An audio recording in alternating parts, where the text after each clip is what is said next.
All right. What's happening, guys? What's up? What's up? What's up? We're missing a few folks. If you're just joining in with us, man, welcome to Daily HiFi. We're going to hang out for 6 hours tonight. So I hope you got your coffee and your what. I don't know how long we're going to be here, but we're going to have some fun regardless. I think Aaron's going to possibly be joining us in a little bit. Chana is celebrating his wife's birthday, so we're excited. Happy birthday to her. And Joe, your mom's birthday is today. Yeah, so happy birthday to her as well. We already hung out this weekend. Nice. So did the whole family thing. I'm still recovering from this whole, Big Bear trip. I don't know if you're like that too, but no, when you go on vacation, you come back and you're just like right back into the swing of things. I feel like well, the first couple days staying at this other house for like the past 5 days, and you get back, you're like, See, I've been back for a little bit. I've been back for like a week, so I'm over it. So yes, but when I first get back, it's like, man, it's hard to get back in the grind of things. It's weird. For sure. All right. You want to say what's up to some of these folks here? Yeah, absolutely, man. Good to see you, Megatron. Tim's in the house. Chris. Who else we got? RGA. Good to see you, buddy. Hey. Ike, as always. What's up, Twitches? True voice of reason. Good to see you, Gene. What is going on, man? John Duncan's in the house. Who else we got? Derek, Jed, C Big, Victor, the bad guy, 56. The bad Billy. guy. What is up, Billy Jr.? Dang. All right. Well, Croson just popped in, so we're gonna go ahead and end the chat early tonight. And good to see you, Paul. Yeah. So I don't know. I don't have anything in particular that I need to talk about or have in mind. We did see. I'm still getting back into the the routine that worked out. You know what I mean? Like you just have to go back and do your normal everyday thing for a while. So I'm assuming you haven't had a chance to see John Wick 4 yet, right? No, I know that you have. I did. Can you tell us what you thought?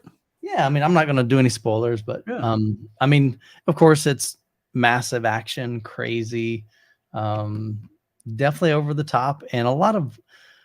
All right, so going into it, I mean, it's going to be unrealistic, but it was just really, really far-fetched stuff, man. We're talking Fast and the Furious kind of stuff. At that level, huh? Yeah. I mean, like I said, it's still going to be a great, demo disc. There's a couple of scenes in there that's just done really, really superbly well. But I'm curious, how many of you guys in the chat, have y'all seen it yet? Yeah. Curious. So what I want to know is, bad guy says, was their system better than your system? No, I wouldn't think so, honestly. Did you not even notice? Yeah. I mean, so the surrounds. All right. So I like Dolby Cinema. The biggest problem with Dolby Cinema is you literally have a wall behind you. So it's blocking some of the rear effects. So I don't feel like I'll get a whole lot happening behind me, especially if you recline the seats, because they have reclined seats. So it's all about comfort. But the difference between that and IMAX, to me, IMAX is crazy loud. You got this, really big screen, but IMAX, they struggle with the low end. So they don't have as much bottom end as Dolby Cinema does. But I think part of that is because Dolby Cinema, at least in ours, has like kind of like butt kickers or tactile transducers in the seat. So you feel it. It's not crazy over the top, but you feel it. Yeah, RGA said he didn't care for the theater system. Wendell said he's seen it. He thought it was great. John's waiting to see it at home. Yeah, so we're not going to spoil it, Brian. I'd never do that. What did you see it in? IMAX? So mine was in Dolby Cinema. Okay. Yeah. So we have 2 theater. It's like one theater, but literally right here's IMAX, and right next to it is the Dolby Cinema. So we typically try to see it in Dolby Cinema. Yes, Youth Man's always about that bottom end. I like it, man. I'm telling you. That's where like the excitement comes to me in a movie. I mean, I want to hear dialogue. I want to hear effects. I want my Atmos. I want it all. But if you take away one thing, the one thing I wouldn't want you to take away is that tactile feel. I think I'll have to agree with you there. If you watch a movie without tactile feel, there's just part of that movie that you're missing out on. And so I think that's where some excitement comes. Dolby, and even when it's a little too high, it's forgivable, right? When the bass is too high, I'm like, I can deal with it. Yeah. Treble too high? No. Yeah, Atmos. I mean, not Atmos. The IMAX. A lot of times, I feel like it's just cranking loud. That's an interesting thing because I was Louder than looking I up like stuff it. regarding reference levels. Mm-hmm. You know, just because people are asking about, of course, they're asking about our calibration toolkit, and they're saying, "Hey, how come when we set it to 0, it's measuring at 75 dB, not 85 dB?" Yeah. And it was kind of an interesting topic because we recorded at minus 30, right? And so when you put it to 0, it shows up at 75, right? Yeah. That's when you do your full calibration. And so, I talked to somebody who actually does calibration for theaters, commercial theaters. And when I mentioned that, this is something he said, and maybe, something we can talk about here because I don't have the answers. I tried to look it up, and Yeah. I thought I knew the answer, but maybe I could be wrong. So it might be interesting. I've always known that THX specifies 85 dB as the reference level for the main speakers, right? Yeah. With peaks up to 105. Peaks up to 105, right? And then what is it? 10 dB hotter for the LFE For the channel. subs. Right. Correct. Okay. So 85 dB is just like, what people always say. Yeah. Now, what this guy was telling me, the guy who calibrates the theaters, he's like, well, home is actually 75. I'm not sure. I've heard that, and I try to look it up also. Yeah. And it seems like it's somewhere in that range, like somewhere between 85 and 75, because I've seen one where they said Odyssey is calibrated to 81 dB. And then some people say it's anywhere from 76 to 79, depending on the size of your room. So I've seen these different things, but it almost seems like the consensus is that home is not 85. Yeah. And it kind of makes sense because I don't know who did the poll, whether it was you or Aaron, but somebody did a poll about how loud they listen. Was that you? No, somebody did that poll, and like nobody said I listen at 0. Nobody. I know a handful of people that love it on a regular. It's loud, yeah. So it's always been super confusing to me. My understanding is, let's say you've got a Denon or a Marantz, you run Odyssey. When it runs the test tones, it's measuring at 75 dB because 85 dB doing these test tones is loud to your ears as you're doing it. But my understanding was always that it actually, when it's doing the measure or the actual calculation and when it's figuring out your trim levels, it actually is measuring those and kind of a level adjusting those to 85. But that's my understanding. Could be wrong. Let us know in the chat. Yeah. It's an interesting thing, right? It's wrong. But I'm agreeing with you when you say, like, when it comes to these test tones, and it's just going like 85 with that, that limited. It's kind of annoying. Yeah, it's a lot, because I think 85, or let's just say 85 dB. But if you're doing the full range, meaning you're including the bass, sure, that's maybe you can handle that a little bit better than 85 dB with just 500 hertz to 2 kilohertz. Yeah, that's a lot of energy. Yeah, it's loud in that sensitive region, So it's an interesting topic because I thought we knew that. I thought everybody kind of knew, like, oh, it's this, and then looking into it, it kind of makes sense that in a larger space, you could probably handle 85 just because the different how far you are from the thing. But you would think that 85 would still be. It's all relative because for them to hit 85, those speakers have to be cranked pretty loud because of the distance that they have to travel. And I know certain speakers, they have different abilities to travel sound and not drop off as much. Like JBL, for example, when you're looking at a line array, they can travel long distance. That's why they use them in concerts. So it doesn't drop off, drastically when you go to halfway of the auditorium or the whatever you want to call it, the concert area. So so I'm just taking a look here. Some of these folks, I always thought the test tones were set to 75, but the reference level calibration is still set to the 85 to 105 plus 10. Yes. Yeah, that's my understanding, Snoots. Again, that's just from what I'm seeing online, but I've even said it wrong in my videos. I'm like, oh yeah, 75. And I'm like, wait a minute, that's not 20 dB of headroom. That's 30 dB of headroom, if you're doing 105. So. What's also interesting is 85. If you're talking about 85 dB, If you're talking about car audio, like that's a hilariously low Yeah. amount, right? When they're hitting that with like all the, they're like, you know, 140, 150, like yeah, easily in the car, you know, with a ton of bass. So yeah. I think it really depends on the frequencies. You know, you don't want to do 1 kilohertz, you know, at 150 dB is not good, you know. So yeah, that's an interesting thing. I think what the important takeaway though for that is that if you're going to be calibrating, right, unless you're using something like dynamic EQ, which switches, you know, if you're not going to use that, I recommend not using it. I don't use it. Then if you calibrate to 75 dB, whatever's comfortable, right? When you raise it up and down, it should all stay the same. What you're mostly changing is the relative levels, right?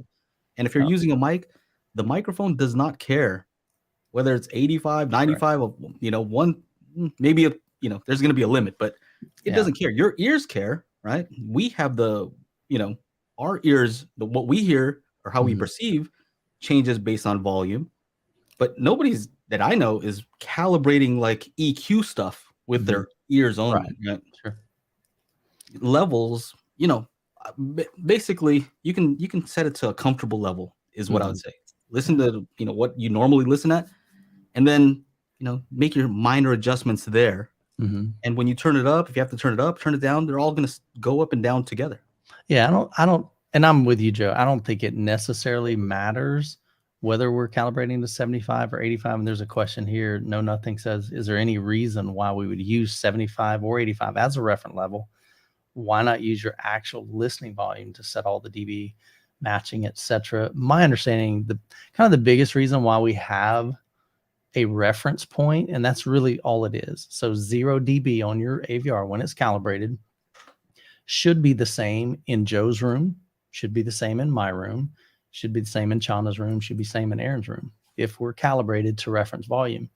And using the what I call the relative measure or scale, you know, when it's in negative dB and 0 dB versus a scale of like 0 to 100.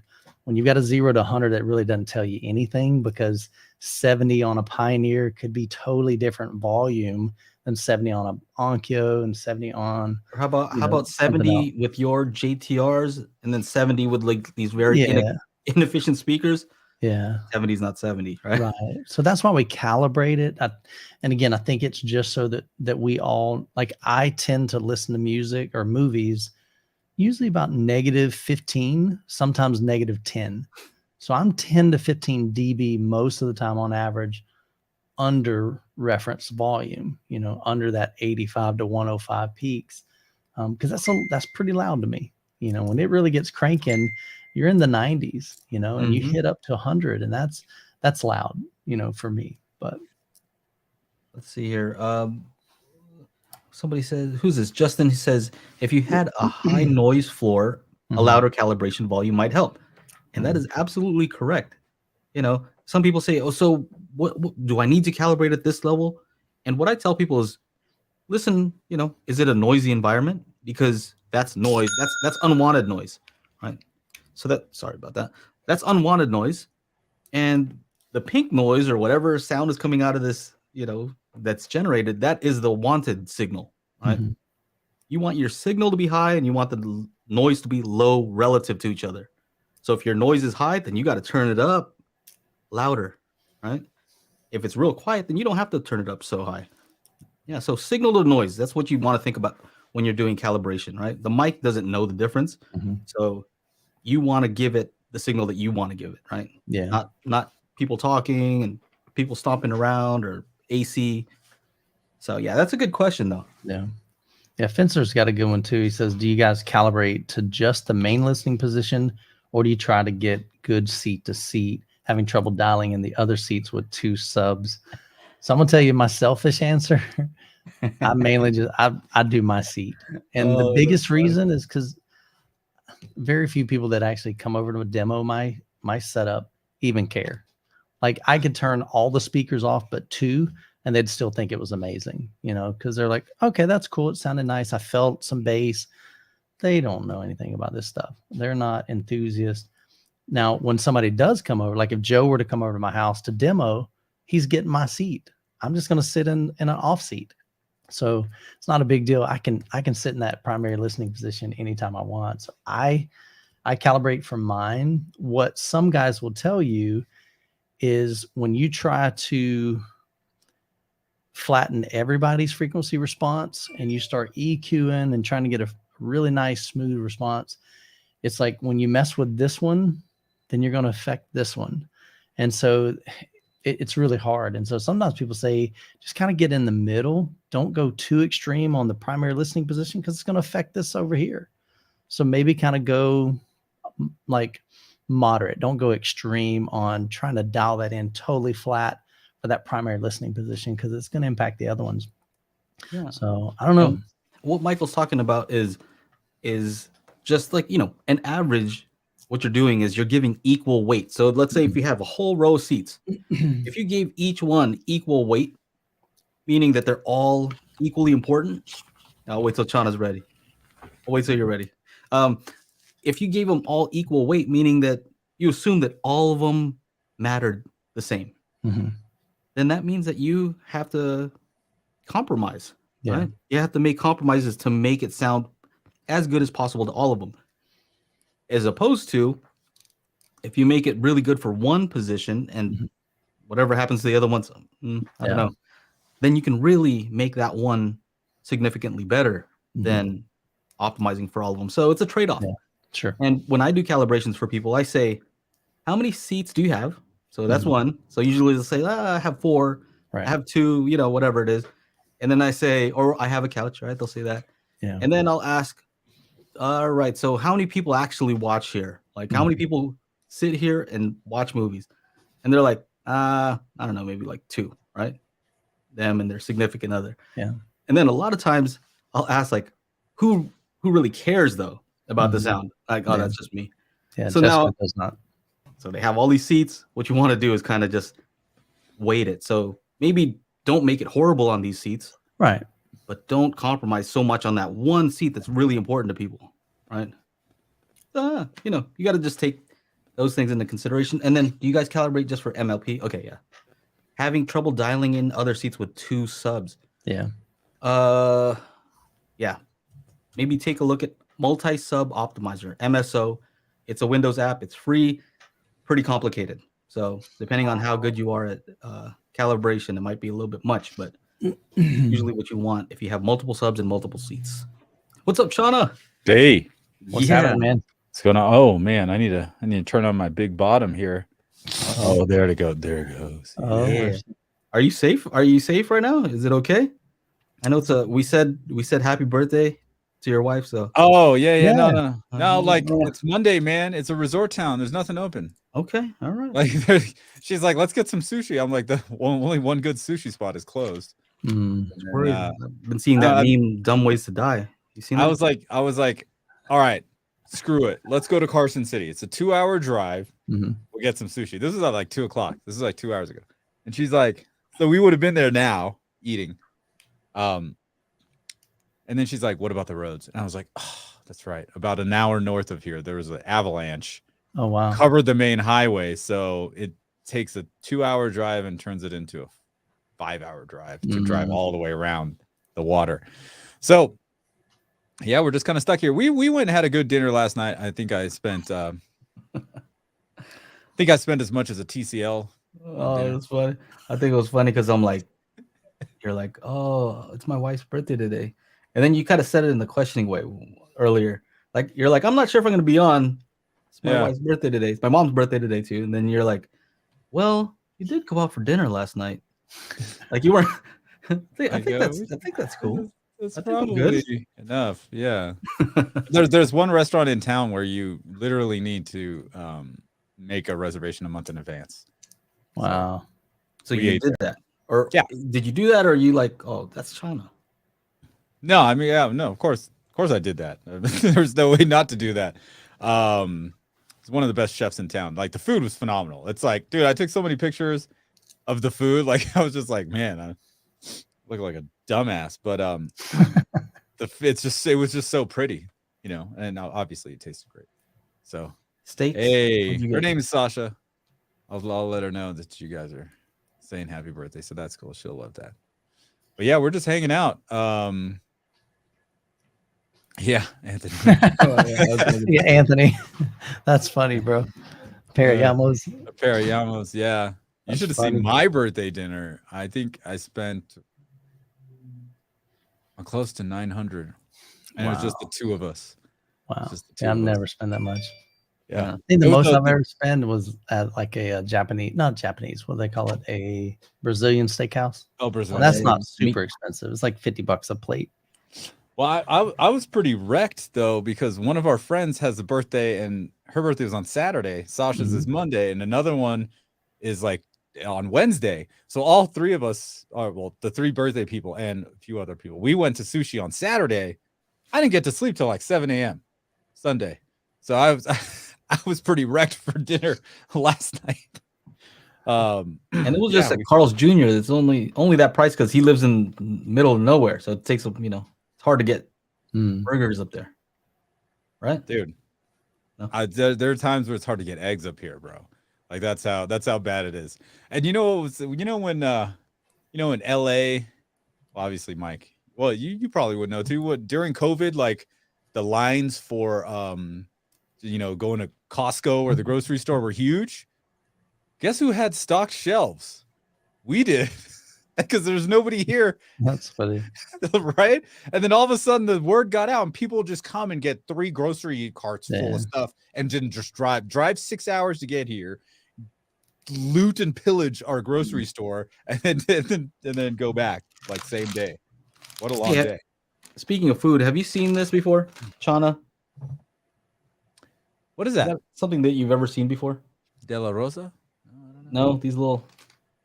What are they? I don't know. I remember seeing these, like, I go over to my friend's house and like there'd be people. I don't remember, but I just remember eating these when I was younger, and I don't think I've had one in like maybe 10 years. So if anybody knows what this is, never seen them. Yeah, it's good.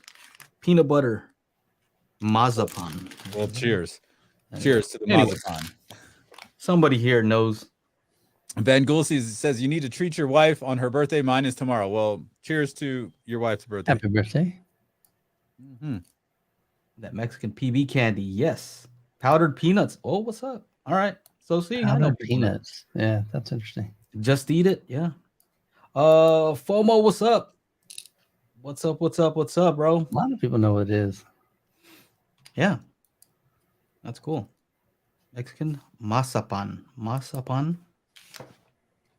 Yeah. I don't know, but I'm gonna eat some. You're gonna eat, yeah. Okay. Good. Eat it. So what's going on? Well, you guys have any questions here? If you guys have any questions, some guys mentioned just go and answer some. And if you want to do some super chats, that's nice too. Onkyo announced the new TXRZ70. Onkyo TX.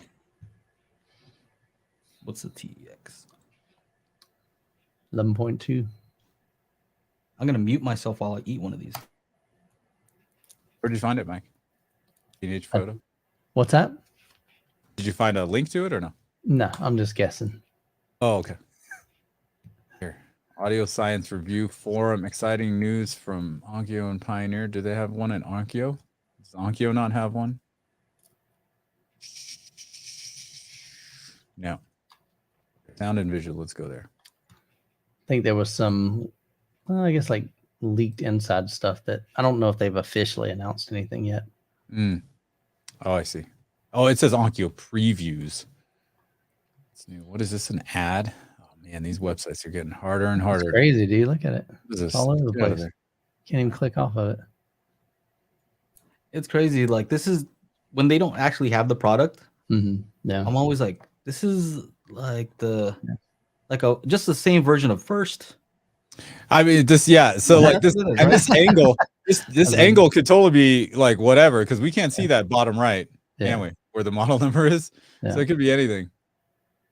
IMAX DTSX. Okay, Mike was right. 11.2, $2,700. Okay. Selling $200 less than the Pioneer, which is like the same thing, sort of. THX certification, 11 channel architecture, processing, 13 preamp outs. Okay. Layout with 15 preouts? What? This is confusing. Can I just see a picture of the back? There we go. Yeah, there it is. I think it's a little, you get a little bit more with the Pioneer, right? You get some RCA, or sorry, some XLR inputs and outputs. Mm-hmm. And then 2 subwoofers, or no. Yeah. The Pioneer LX805 has more. Well, I guess that's where the $200 is going. And then does this have Oro 3D? Oh, this doesn't say. It's a preview, Chana. It's not a review. Come on, man. Come on. Oh, look, Oro 3D. Yeah, right there. Promised via firmware update in June. I always hate that. Y'all know how those firmware updates go, don't you? See what happened over there at the good old Marantz Denon.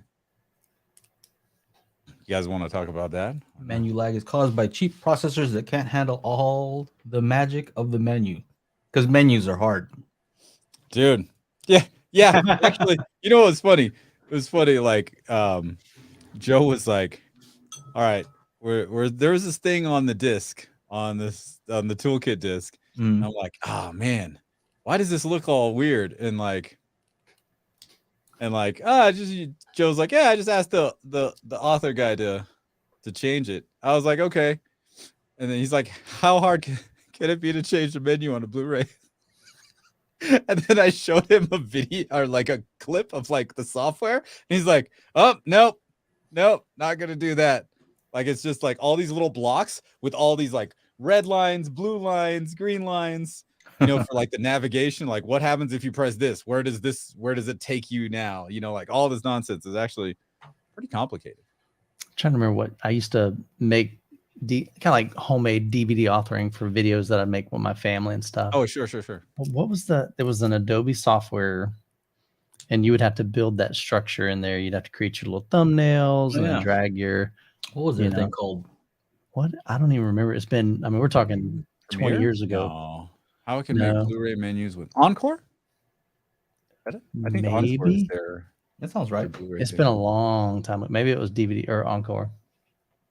But yeah, it wasn't too complicated, but definitely took some getting used to.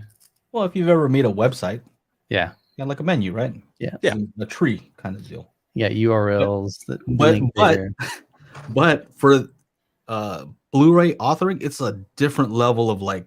If you showed that picture, you're like, "What is that?" All right, here, let me. There's like lines going everywhere. This one wasn't. It was pretty user friendly. It's not. I don't even know why it would have to be that complicated. Like, what is that? I looked at that. I was like, and when I tried to do it, maybe our guy just put some extra lines in there. He's like, "Yeah, let's just make it look hard. Just pay me, all good." So WA asked Joe, Mike, Chana, what percentage of your stereo music recordings do you upmix to Atmos or Oro 3D with DSU? So that's Dolby Surround Upmixer or Oromatic. And for me, what do I use? So, I mean, most stuff I upmix to Oro 3D, just because I find that it's not bad. It doesn't do anything negative to the sound. If I'm working out, I put in a multi. What is that? What is that called when it's all speakers? Multi-channel stereo. So I do that, and then I actually turn down all the other speakers. I have a preset that does that, just so it's only the speakers that are near where I'm working out. But yeah, for the most part, I just use Oro 3D upmixing for most stuff. If it's like a brand new something, then I'll try it in Atmos to see if it's a really good Atmos recording. That's usually it. I switch between native Atmos, Oro 3D upmixing, and that's pretty much it. If I only go to stereo only if I'm just testing something. How about you? Use a surround upmixer at all, Michael? I don't listen to a lot of music, honestly. I mean, I'm still probably 90% home theater in my theater room. Typically, if I'm listening to music, I'm not sitting down listening to music. It's just kind of passive, if that makes sense. I'm working or doing something around the house, or I'm building something here on the computer. Maybe I've got some speakers here that I'm just listening to. So I'm never like, I don't ever do like critical listening hardly, unless I'm doing a review of a pair of speakers and just trying to actively listen to how they sound or what characteristics they have. So there it is. Yeah, that's way different. Look at. Yeah, and then if you zoom in, like none of that stuff makes sense. Oh, there's a gnat in here. Yeah, there's a lot going on. There's a lot going on. That does not look easy. I tried to do it, and I was just like, okay, this is. I'll let you do it. Not happening. Yeah, iDVD map. That was for the Mac. I was using at the time. I was using a PC. I think you're right, Joe. It was Adobe Encore. Yeah. Oh yeah. Chana, so what do you upmix most of your stuff? How do you roll? I don't upmix my audio. If I'm listening to audio, I listen to it in stereo. The only thing I'll we upmix a lot of the 5.1 soundtracks from DirecTV, Hulu, all those kinds of things. We have a satellite dish on the roof, and along with the satellite dish, there's still about 6 feet of snow. So we have to use we use Fubo. It's kind of like a Sling app, right? Where you watch live TV and you can record and all it has a DVR and all that. Yeah. So all that's 5.1. So all that's getting mixed into Oro. But yeah, music is just stereo. So I did hear in some various Facebook groups, and one of the guys in my group, he picked up the Dark Side of the Moon on Atmos, and they said that's phenomenal. So if you're a fan, it might be something you'd be interested in. I definitely want to check it out. They just take the stems, right, and then they remix it. Yeah, they probably just put it in different pans and different spatial cues. Yeah. Does anybody know how those were recorded initially? Because I remember, a lot of people talk about those recordings as being excellent to begin with. Yeah. I don't know. I wonder if it makes it better or it was 2-inch tape, right? Different. Yeah. It was all, that was the 70s, right? So yeah. No computers. I just mean like maybe the mic technique. Yeah. I don't know. But then but Mike, you're right. That's all they do is take the stems and then they pan them around, right? That's what they do to make it happen. So any of you here that are like on my email list or my patrons, I did the same thing with the Atmos mixes I put out. I find the stems to song and then boom. Move it around. Move it around. I'm with you, FOMO. FOMO says critical listening. That's too much work. Oh, yeah. I'm with you, man. I was doing that all day Saturday and Friday. I DJ'd again at the ski resort, and it was pretty awesome. Haven't been there in a month. They actually closed the lodge 2 weekends out of the month, which is odd. I've never, out of 12 years living here, that's never happened. There's just absolutely so much snow. I usually DJ out on the deck, and the deck has these railings, and so like 7 feet above the railing is where the snow is at. So you walk outside, just ice. It felt like I was in a cooler. I'm DJing inside today, and they started working on it as soon as the lifts closed on Friday at like 4 o'clock. They started working to get more off of there, and they got about 75% of the snow off, so where you can actually, see past the railing. It was pretty awesome. And then we had, I played a whole bunch of bangers. It was fantastic. Thank you so much for the super chat, Big Street Cinema. We appreciate it. What else did you say? He said, good show. Great show. Thank you so much.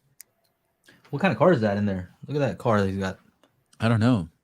I see orange with some black lettering, and it looks like let us know what that is. Either the new Supra or something, or maybe. What if I maximize? Oh, I have no idea. I still can't tell. Maximize the window, still can't tell. Anyway, yeah, let us know what kind of car that is. Let's see here.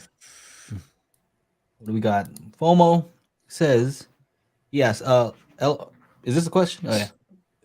LOL, is realism subjective or objective? What are we referring to right now? We talking about audio? I don't know.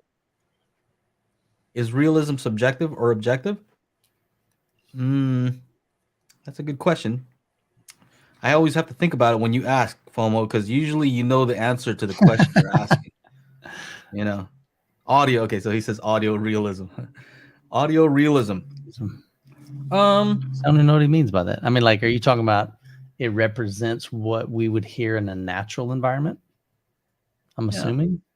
Well, I think I think it's I think it is objective, or there's an objective way. Oh, here we go. He says, reviewers say it sounds so real, like I'm there, like you're at the concert. Right. Sure. Unfortunately, they don't know. They weren't actually there, so they don't know what to reference. They didn't hear what it's supposed to sound like. So, what are they referencing? I mean, let's just say this: if Chano were right here, and he was talking to me, right? He's talking directly into the mic, right? And then I record it and I play it back. Knock, knock, knock, Joe. If I can't tell the difference between him talking and the playback here, then the entire chain is pretty realistic, right? That's realism. It didn't get messed up through the microphone, didn't get messed up when it went through the preamp and the interface, and the headphones or playback system also didn't mess up the sound, and so it sounds real. That would be Toyota Supra GR Time Attack. But subjective is such a tricky term too, because like it is how you perceive it, right? So you would have to perceive it. I think basically at the end of the day, everything is subjective if it's going through a human, right? We have to perceive it. So it's a tricky question. It's kind of a trick question.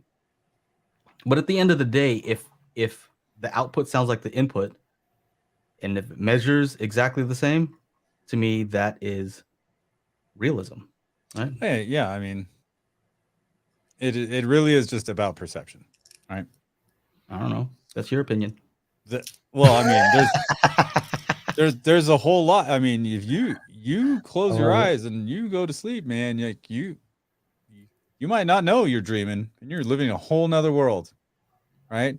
But what is real is only, it's up to the person who's trying to figure it out. Is this real? Is this not real? Did you take the blue pill or the red pill? Mike took the green pill. What does that mean? I don't know. We all see different. So I've been in my fair share of concerts and musical, and honestly, it never sounds like stereo as the sound comes from the stage with zero imaging. With no imaging, because you're not even in the center half the time. Exactly. No, that's true, because we have binaural hearing. That's why I'm always about binaural recordings, binaural playback. The fascinating thing about binaural is that it does sound real. Like sometimes when I went to vacation, I was like recording the kids and I had, my binaural mics, right? And I was just listening to it later on. And, the kids are always saying something, yelling or doing something over here, right? And when I'm playing it back, I'm like, huh? And they're just like on their iPad, not doing anything. I'm like, oh, shoot. So that's realism, right? I got fooled into thinking that it was actually happening. That doesn't really happen with stereo, I don't listen to like some headphones like, oh my goodness, what's happening in the room? Yeah, I don't know. What else we got here? Realish. Realistish. Matt also says, in fact, I like the 1974 quad mix of Dark Side of the Moon better than the Atmos mix. What's Joe in reference? Joe and reference. Let's see here. Nope. Oh, China has to take off. So these guys are in here asking, I guess, FOMO and who's this? Is this Fred? That's Fred. Talking about, what's more realistic, 2-channel like stereo, or something that maybe I don't know if they're talking about up mixing Yeah. This FOMO says, I would think multi-channel sounds more real. And let's see, what's the response here? But that's Fred. And he says, and Fred says, but we don't normally hear drums coming from the ceiling. No, dude, Don't I totally you? do with my AV10. You guys aren't an AV10 life. You don't have that. If you have the AV10, drums come out everywhere, dude. Ceiling, windows, everywhere. So here's the thing, Fred. If you were able to not hear the source of the drums, let's just do this. If you put a microphone on the ceiling, right? You don't think any drum sounds are coming from up there?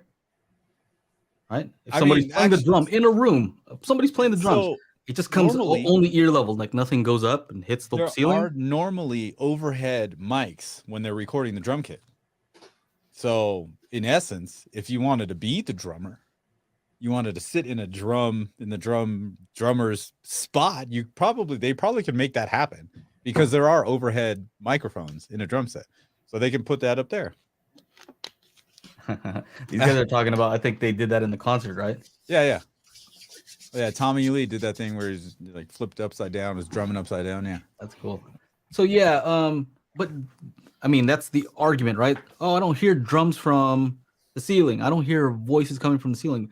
Well, you hear more reflections. I think it's more of a creative license, though, when they're doing that, because there are some mixes, the Atmos mixes, they're intentionally doing some things just to have some fun with it. You know, to utilize those height channels. So I don't think it's necessarily trying to represent, because if so, you're basically going to have main sound stage up front and then some reflections on the back and on your ceiling, like you said. So, but I think they're just having some fun with it. Yeah. So, I mean, I like this topic because if, let's say you record it, you play it back on a stereo system, you will have some reflections from your speakers hitting your ceiling, right? So whatever playback from the drums is going to hit your ceiling and you're going to hear that, right? So now it doesn't sound like you're in that original space, right? So if your ceiling is 9 feet and the original recording was in a space that was 30 feet, well, it's not going to sound the same. Yeah. Let's say they recorded near field, assuming they recorded near field, right? So yeah, I don't know. I think that the whole idea of drums not coming from the ceiling is not true, because you do hear the sound from the ceiling, but it's a reflected sound. That's all. And that's what I think the up mixers actually do. They have an idea how reflections sound and they play back reflections when they're not there. So what else we got? Tim Todd. Stereo with effective crosstalk cancellation given a person's HRTF, head-related transfer function, make for a more realistic experience. So crosstalk cancellation given a person's HRTF, he's talking about let's see, like what you're talking about does? Through speakers. I assume he's talking about through speaker playback. And when you're listening to speakers, right, let's say whatever's coming from the right speaker is hitting your right ear, but it's also crossing over crosstalk, hitting your left ear. And that's an unwanted sound. Sometimes, I don't know, that's arguable also. Because the mixer probably mixed on speakers and maybe he accounted for that. I don't know. But there are systems that cancel out the sound going to the opposite ear. Like the Polk SDA is supposed to do that, with their speakers. And I've seen some crazy headphone type of systems. I forgot what they were that actually do that. But yeah. Basically, if you do that, if you do crosstalk cancellation, then you can. What it actually lets you do is you're able to hear binaural. If you play a binaural recording, you can play it through speakers. That's it. It actually might not make normal stereo sound better, right? Because it might sound like you're wearing headphones. You're like, oh, I don't like that. I want to hear it out there. I don't want to hear it over here. Something like that. I mean, I'm talking out of my butt right now. I don't know. Like those Polk SDAs were actually pretty fascinating. The experience. Dude, it felt like I was in a room and the room had headphones on, and I was like the little guy in the brain. That's right? Like that's. I was just. It was so weird, but very cool. And I played There's one of my tracks on my demo list on Tidal or whatever had a lot of like crazy panning, just left and right panning, and it was so like crystal clear. I felt like I was in a room wearing headphones. Mm-hmm. I mean, it was pretty crazy. I think they'd make a killing if they just took the top of the, what is it, Polk Legend L800. Mm-hmm. Just took the top. You know, forget those 210s or whatever it was. Right. Just the top with the SDA tech, and just sell that. You know what I mean? I don't, you know, make it lower, make it in the reserve series. I'd buy that. Yeah. What else we got here? I see Aaron's in the chat somewhere. Yeah, he says shout at the devil. That's what it is. We're talking about Motley Crue in the chat here. Let's see. You like Sweet Child of Mine though. Here it is. Lead him. Okay. Shout at the devil. Look, it's him. He's the devil. Look at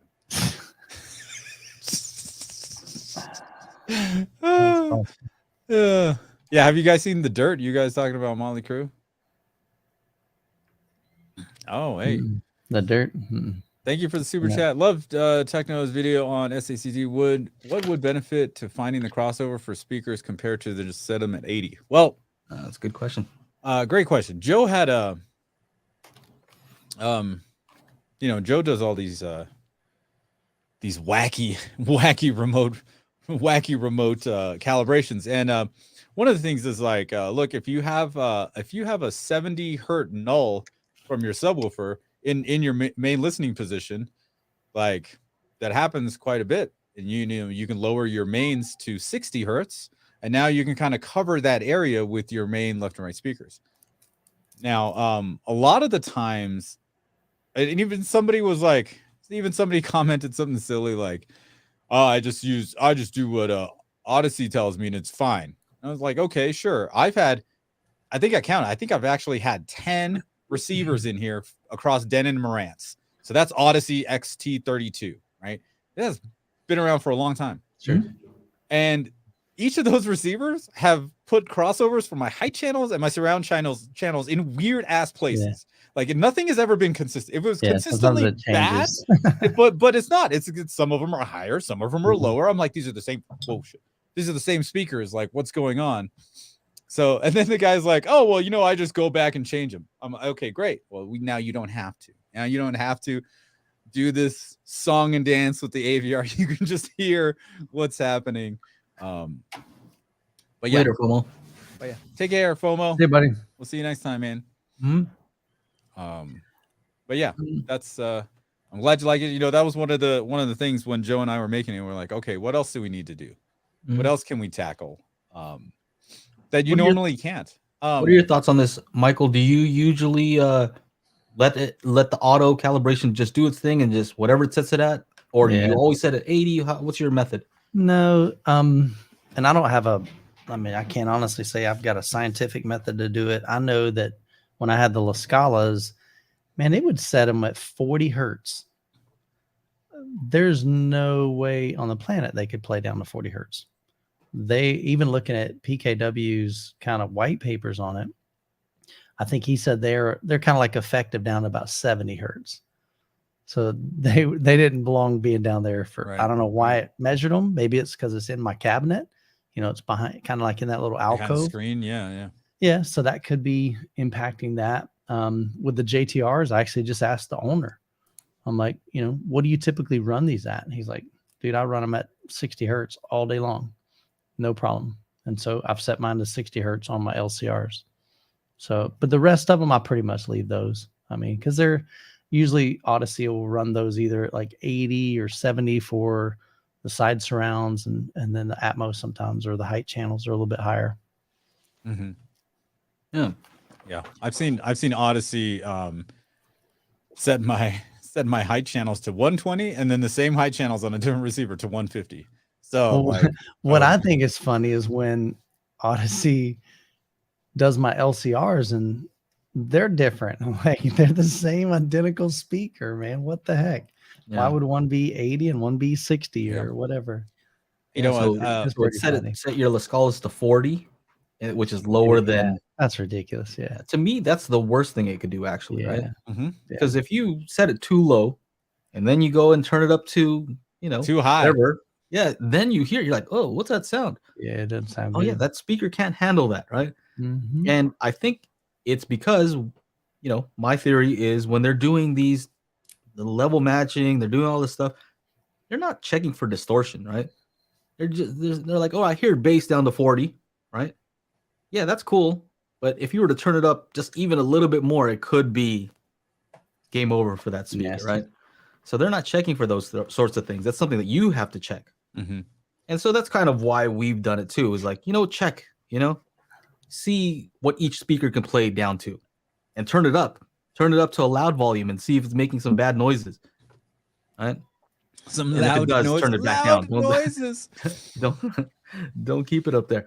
So yeah, it's a good way to and I like Michael said that, you check with the manufacturer and see what they recommend. So then that you're not gonna overdrive your speakers. Mess things up. Right? Yeah. Which you probably wouldn't anyway, because they're so efficient. Yeah. But that's a good way to do it. But I think what Chana's saying though is when you look at the speakers in the room, then you have to factor in how do they interact. And what you were saying is exactly right, Chana. Let's say if you have a single sub, right? Which we don't recommend. We recommend having more than one. But let's say you have two, whatever, right?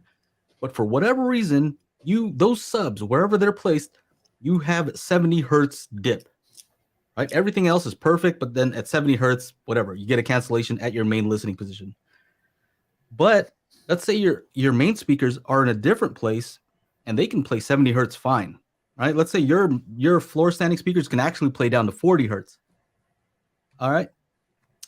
So if you chose, a higher frequency, let's say if you chose 80, that null, so it's going to be the subs are going to take over below 80, and it's not perfect, right? It's not like they don't meet like this, right? They kind of cross over like that. But if the subs are handling that, or they're the ones that are mainly handling that, well, they have a dip. There's no sound there. Whereas if you were to cross over lower, let's say it's 60, then your main speakers that don't have that null at 70, then they would handle that region, and now you'd have a smooth response, right? There's no place where you have a null. And that's why you may want to go and check, right? Just try different ones. And the tough thing is, what tones would you use, right? Yeah. A sweep is whoop. Okay, well, that's too fast, right? Pink noise is all the sound at once. So it's kind of hard to tell. Oh, is it missing a frequency here? I don't know. But with ours, it just goes through the octaves, right? And then it goes up. And so because there's steps and because there's a visual that goes along with it, you can kind of get an idea where your nulls and peaks are and try to make sure that you don't have any after you're all done. So that's all. Yeah. Woo! Tornadoes? I saw the LA tornadoes. I think some people see videos of that. Let's It's see. like, okay. Yeah, when I used to live in Alabama, oh, they get quite a few tornadoes throughout the year. Their tornadoes are kind of like our hurricanes down here. is that because our devil lives in Alabama? Aaron. Sorry, Aaron, I wish you were here, man. Hey, did you see there was a tornado here in California? Yeah, that's what I was talking about. What? I saw some people in San Francisco taking video. They were in their like sky rides, and there was a couch just floating around, and it landed. And then he went and found the couch, like in the video. Like, here's the couch, dude. That thing could have killed somebody. Holy crap! Like, tornadoes pretty. The good thing about hurricanes down here is we have literally days and like a week to prepare and plan. It's coming. You don't know exactly where it's going to land. But with tornadoes, man, they hit quick and they move quick, and you don't have time to get out of their way. And they do massive, massive destruction. So I'm glad you're safe, bro. Aaron said one touchdown nearby a couple weeks ago. So we were on high alert Friday. Oh, man. Yeah. And they say they sound like a freight train coming. So if you hear a train, it's like, you better get some shelter quick.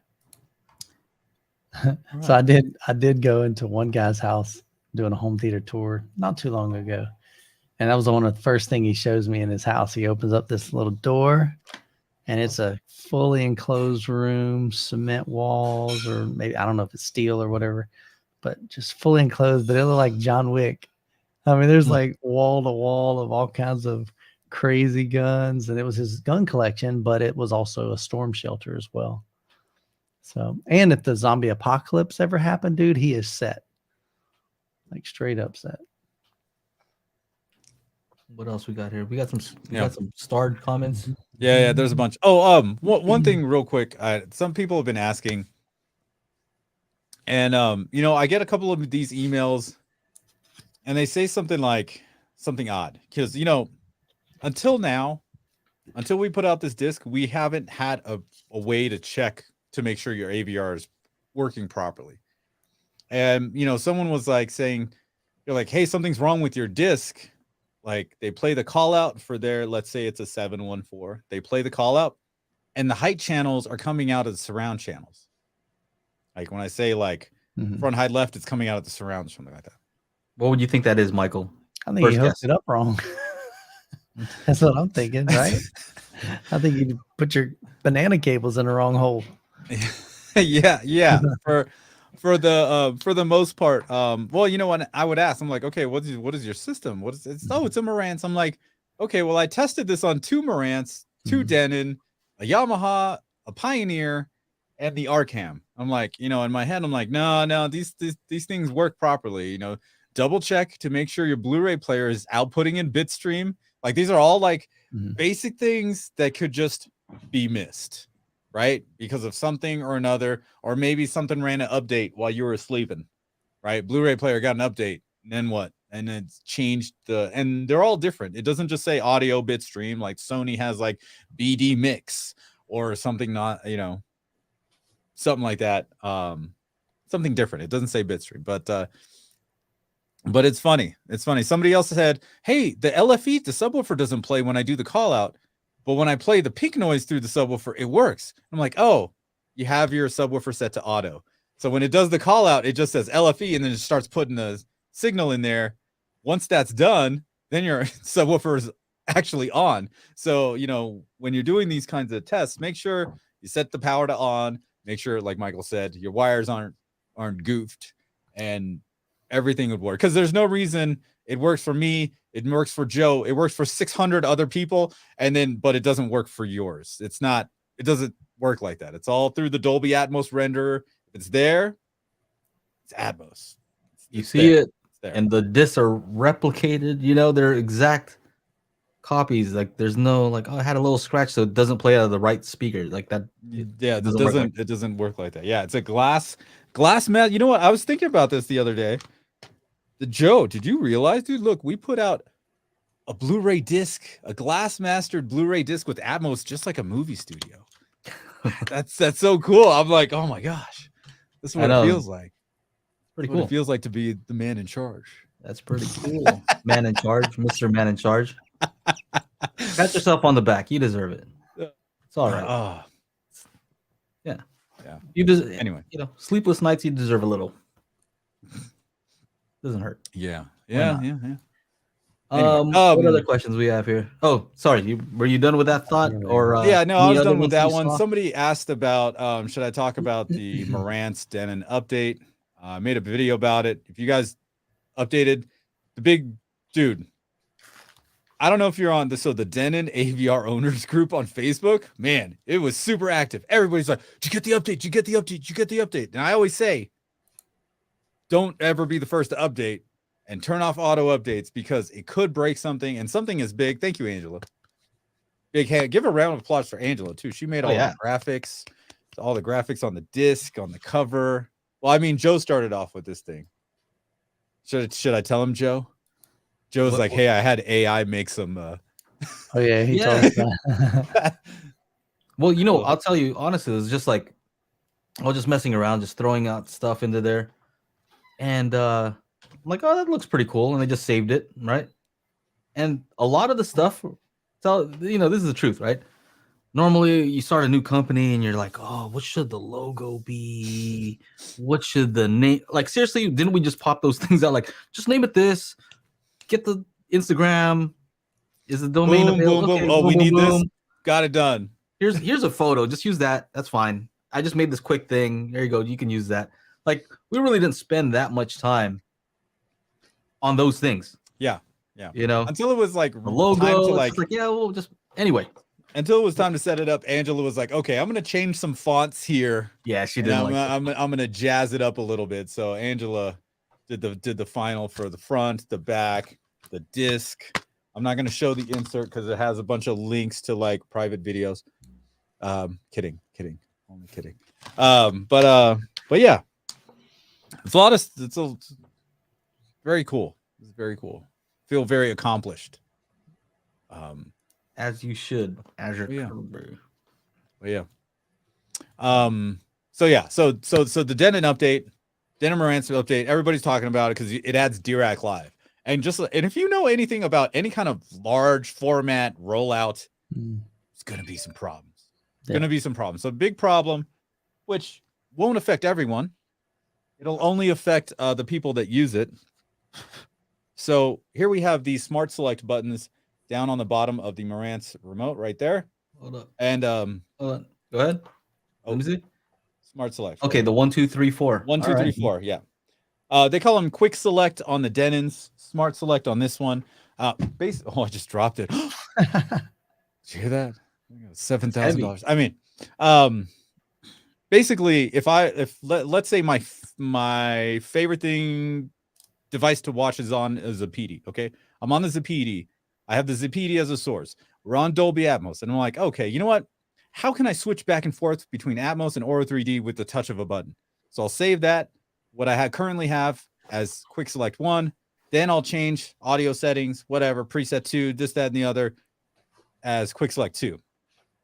So you can just A/B, like, okay, here's Atmos, boom, here's Auro 3D, or whatever the situation is. You go from Blu-ray to Xbox or whatever you want to do.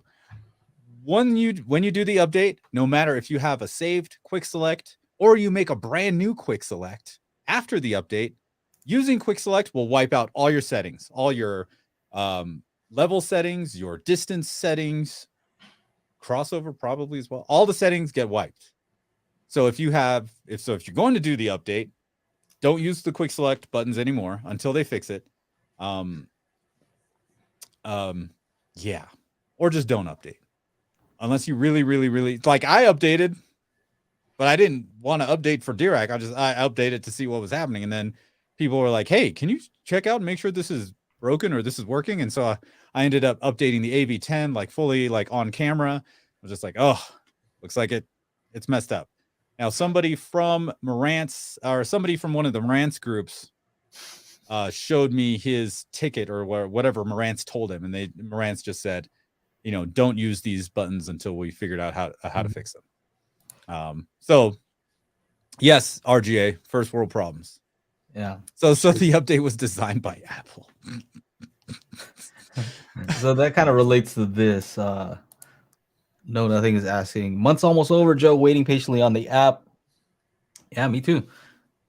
Constantly working on that. And it's just Angela responded here. Beta signups for the app are coming soon. Stay tuned. And it's just like this firmware update. Everything's working perfectly. And I'm like, you know what? Can we just make this one little change and just make it easier for users to use? And you think it has nothing to do with anything. And it's like, well, I can't do this other whole, like this real important thing. Like, oh, shoot. Because they're all, interrelated. You change one thing over here, it changes something over there. Mm-hmm. And so, it's rough, man. I used to work QA at a video game publisher, right? So I used to test video games. Mm-hmm. And my first game that I was on some really cool games like the Scarface game, Time Shift, Fear, all these first-person shooters. But you had to work your way up, right? So my first project, they put me on a Barbie game, right?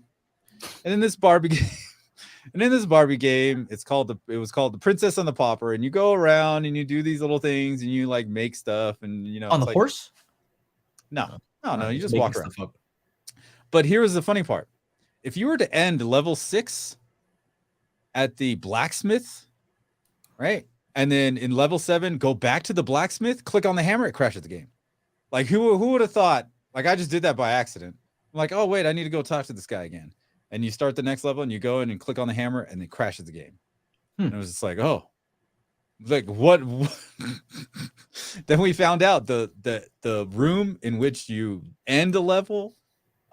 If you go back in, it wasn't just the blacksmith, it was everybody, it's every house. It was this thing that they didn't think about that was just crashing the game, and just my dumbass just happened to like go back to hang out with the blacksmith and talk to him, and then crashes the game. So it's just one of those things, dude. It's some period or a space caret or whatever these characters are, maybe one less, but backslash or forward slash, I don't know. Hey, thank you so much, Power Guy Mark.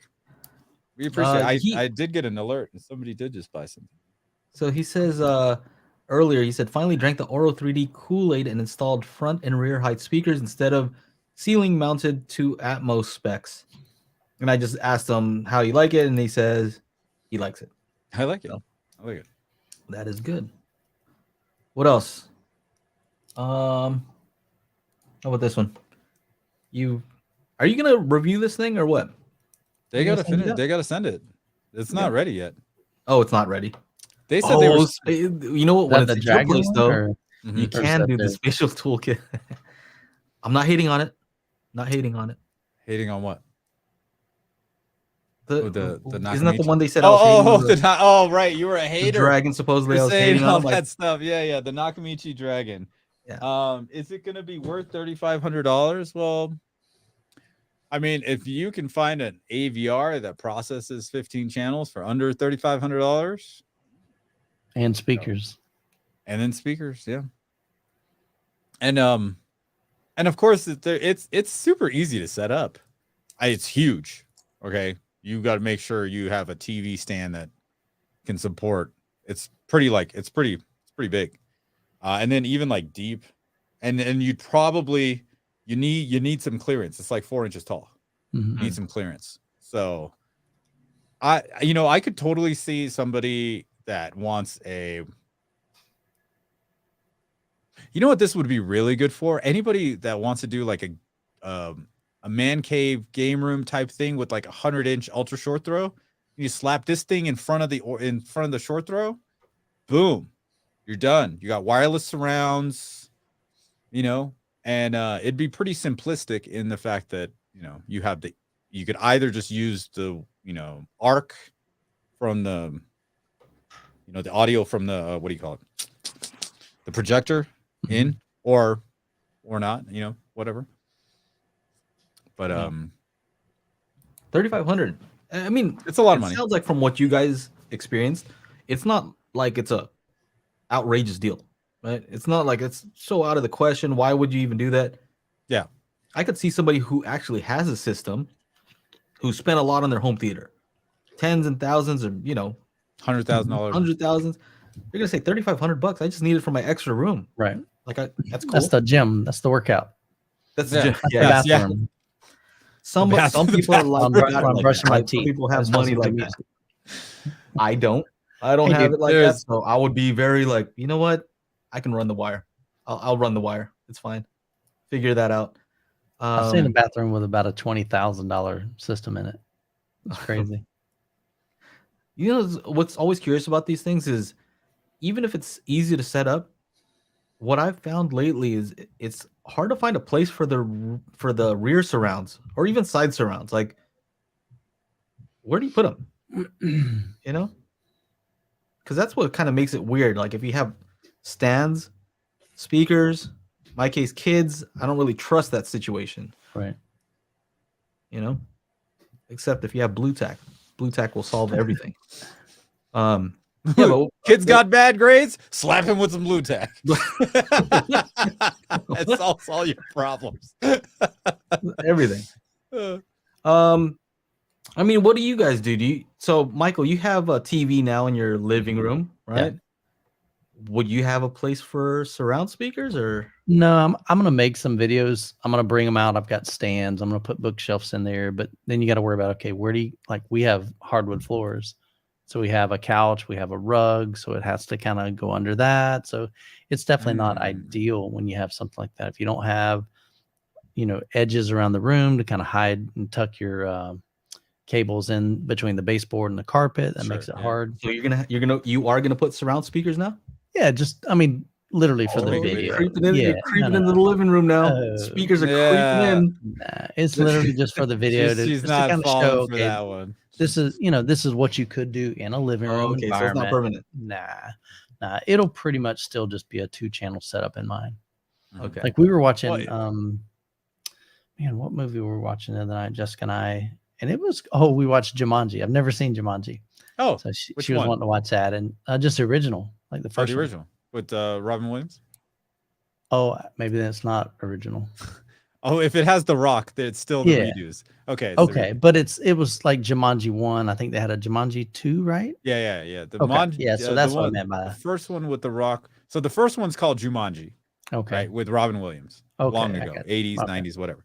Right. And then it was Jumanji, Welcome to the Jungle. That's the first one with The Rock. And then Jumanji, The Next Level. Okay. Is the second one. Yeah, I knew there was a second version, but I'd forgotten about the Robin Williams one. But I didn't see that one either. But we were watching it, and it's like boom, boom.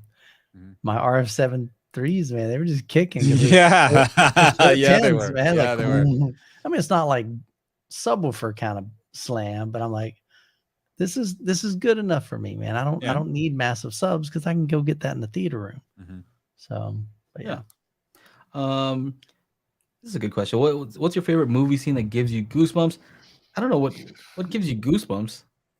Goosebumps. How about this? Let me kind of ask this on top of that. If you have an answer for this, I don't. But what's a movie that makes you tear up? Don't be all like super manly over there and pretend like. The only one I remember ever crying was E.T., but I was a kid. Oh really? Oh yeah, I cried. Yeah, when he was dying. Huh? Oh dude, when he was dying, I was crying. Oh okay. Yeah. I think as a kid it was like that. Was there a movie called Land Before Time with like dinosaurs? Yeah. Is that a real movie? I think so, yeah. And then didn't the mom get killed? Something happened to the mom, and I don't know. Maybe I'm making that up. Coco makes Anthony cry. Coco. How about this? What's a movie that you don't expect? I already know mine. What's a movie that you didn't expect that make you tear up, but it did? Nothing. I'm trying to think. I don't know. There's I only cry when I yawn. Look at him. There's definitely been some movies that you see tears, I get choked up. I yawn or cut onions. I'm trying to think. He's just cutting the onion wrong. Yeah, that's true. For me, let me just say, have you guys watched old movie with Adam Sandler, Click? Yeah, that one. No. That one definitely. Bro, that one definitely. What the heck? Like when I watch it, like you're thinking Adam Sandler, funny, nothing. It's just gonna be jokes, right? You're just expecting jokes, and then the scene where the dad's like, "I already knew that stupid joke" or whatever, and he turns around. I was like, "Oh, what the heck?" Ah, dang! Something got in my eye. It was actually very. Oh, and dude, Kate Blanchett. Or no, not Kate Blanchett. My bad. Kate Beckinsale. Huge difference. Kate Beckinsale is your wife? Holy crap. That would have been awesome. Click gets super serious by the end. Yeah, it does. Yeah, it does. Up, yeah. Yeah, a lot of people say up, yeah. Up, yeah, dude. And it wasn't even talking. Yeah. Good Will Hunting. Iron Giant. Rocky 3. What did they say in Rocky 3? I remember. Yeah. What are you guys saying in here? Dang. John Wick 2 when the Mustang gets all wrecked. Mad tear up. That's funny. Glory. Oh, okay. Fury 7. Okay. John Q. Good Will Hunting. Okay, we already got those. The Land Before Time is great. Okay. Iron Giant. Fast forward, end scene when they're gonna free Dom, but the movie ends. Oh, or you know what? What happened there? I don't know. Oh, damn it! Oh, I forgot to plug in my camera. Plug it in, man. Plug it in. Plug it in. Bicentennial Man. I haven't watched that one. Isn't that the one where Robin Williams is like a robot or something? Something like that, right? This one's the best though. This is a funny comment. Mad tear up. That'd be funny if he really was like, what's wrong? What's going on over there? The Mustang. What else? Super bad one. All right. Yeah, Paul says he cried at the car crash too. All right, what else is here? Oh, we got a bunch of like starred comments here. Yeah, let's go. Arturo asks, I have a question to Chana or whatever happened to Harman Kardon brand today. Oh, excuse me. Yeah, I was a big Harman Kardon fan for a long time. In fact, I literally just unplugged my Harman Kardon HK 3490. It's a 2-channel, 140-watt stereo receiver for my living room setup.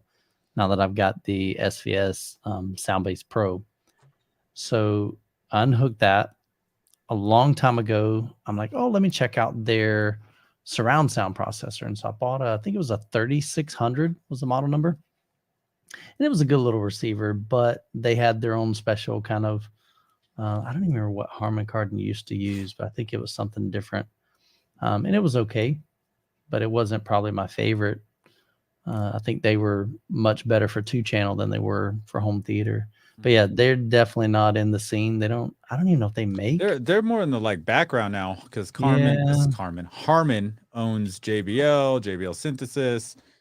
They do a lot of stuff. I'm checking out their website just to see if they are still making. What happens if you're dyslexic and you get Harman Kardon mixed up? Harman. I used to do that a lot. Carmen Carmen Harden? Yeah. Exactly. Carmen Harden. That's messed up. Jed, yes, you could reload your saved configuration from some people that backed up their Denon and Marantz this one stuff on USB. Yeah. Oh, okay. So he's referring to the presets or the quick settings that get messed up. Yeah, the quick whatever settings. And oddly enough, I was just like, okay, you know what? Let's just go back to factory. So I reset to defaults, and they're still broken. Yeah. Yeah. So there's you're talking about like load it with a USB, like how some people said they offloaded their settings to a USB and then they just load them back up again. I just took pictures. I was just like, oh, because it took me because I did a manual calibration on this AV10 and I wasn't about to delete that. So I'm sorry, dude. These guys are too silly in the chat right now. Oh yeah, like the stuff they're just going on about the what makes you cry, and Matt's like, I shed many tears during Borat. Very nice. Super bad. Oh, is it tears of joy, tears of laughter? Is that what? Oh, maybe tears of laughter. Yeah. Yeah, Fuddruckers. Hey, I miss Fuddruckers. Anyway. What else? What other comments we got here? Okay, so we got to that one. We didn't even answer the movie scene Goosebumps, but yeah. I'll go with Paul's answer. He said Showgirls. Right? No. Let's see. What other question? Did we answer this one? Or is this a question? No, that's just a comment. Setting up my home theater 16 by 19 for LCR. I'm running Monolith Encore P6. Good choice. C6, center, and B6. So that's what I'm using. Surrounds in a 5.2.4 setup. I'm looking for 4 height speakers to pair with the monoliths. 4 height speakers. I'm using the Monolith THX compact satellites. Yeah. They match well tonally. They don't get very loud, so make sure. Well, yours is 16 by 9. It's a pretty big space. 16 by 19. I would maybe look at something else from the Monolith line. I don't know. Maybe get some. If you're using some decent EQ, you could get away with doing those Audition series, but they need EQ. You know. So, depending on what kind of EQ system you have there, I would say you're safe with going anything with the Monolith line. Tonally, they're all pretty decent. especially for the heights, it's not that crucial that they're exactly the same, you know. So anyway. Here's another one. Hey guys, what is the best option for movies using AVR? Straight or surround decoder? So you mean like direct? Straight. Maybe. Or stereo? Oh, you know what? Isn't that on the Yamaha? I think there's a button on the front that says straight. I'm almost positive. Paul, let us know. Yamaha, do you have a straight button on the front? An option? I think it's kind of like the... No, I'm serious. I think it's kind of like... That's trying to take into question. No, seriously. I think it's more like pure direct or whatever. Right. A straight signal. It's not being processed or something like that. I'm pretty sure they have that. Yes, of course, John went there. I mean, straight and pure direct are similar. Appreciate it, Jed. So I'm not crazy. Thank you, Jed. Thank you. Yeah. Keeping us straight, man. the gay VR. Oh man. Oh mercy. Oh yeah. Had to go there. I mean, that's probably why Paul likes it so much. Okay, straight is no up mix. Pure direct ties everything. Oh, turns everything off, including EQ. Okay. It's the happy AVR. Mercy. All right. What else we got here? For the most part, I would if it's an Atmos movie, I'd let it decode in whatever the thing is, you know. Hey, did you guys have you guys I know Mike you wouldn't notice, but Joe, if you put on a DTS-X track and hit info on the Denon that you have there, that it will activate your front height and Voice of God channel?